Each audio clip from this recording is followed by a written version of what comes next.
Kongres 2 Forum Pengurangan Risiko Bencana Kota Banda Aceh yang berlangsung di Gedung Mawardi Nurdin, lantai 4 Pemko Banda Aceh pada Kamis 11 Juli 2019. Pembukaan seminar dan Kongres 2 Forum Pengurangan Risiko Bencana Kota Banda Aceh diawali dengan pembacaan ayat suci Al-Quran dan kemudian menyanyikan lagu Indonesia Raya dan diikuti oleh semua peserta serta lagu Tangguh Bencana.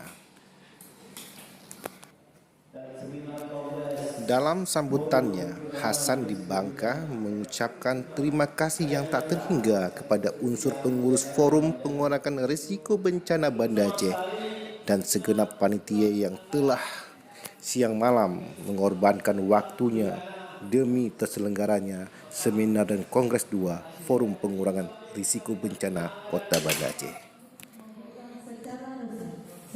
Asisten Administrasi Umum Pemko Banda Aceh, Dr. Andes Tarmizi mengatakan pihaknya akan mendukung sepenuhnya program PRB Kota Banda Aceh.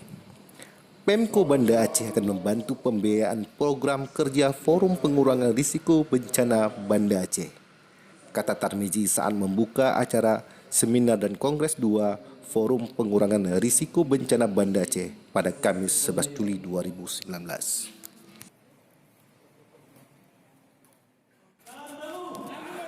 Setelah acara pembukaan dilanjutkan dengan seminar kebencanaan. Dalam acara seminar tersebut diisi oleh pemateri Kalaksa BPBD Kota Banda Aceh dan Saudara Muksin Safi dari BPBA Aceh.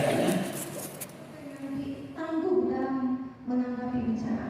Terima kasih. Assalamualaikum warahmatullahi wabarakatuh. Proses pemilihan ketua sempat berjalan alot sehingga mengakibatkan sidang beberapa kali diskor.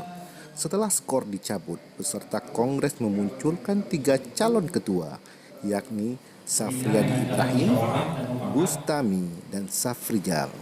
Akhirnya lewat prosesi musyawarah dan mufakat, peserta kongres sepakat memilih saudara Safriyadi Ibrahim sebagai Ketua Forum Pengurangan Risiko Bencana Kota Banda Aceh, menggantikan saudara Muhammad Hasan di Bangka yang sudah habis masa pengurusannya.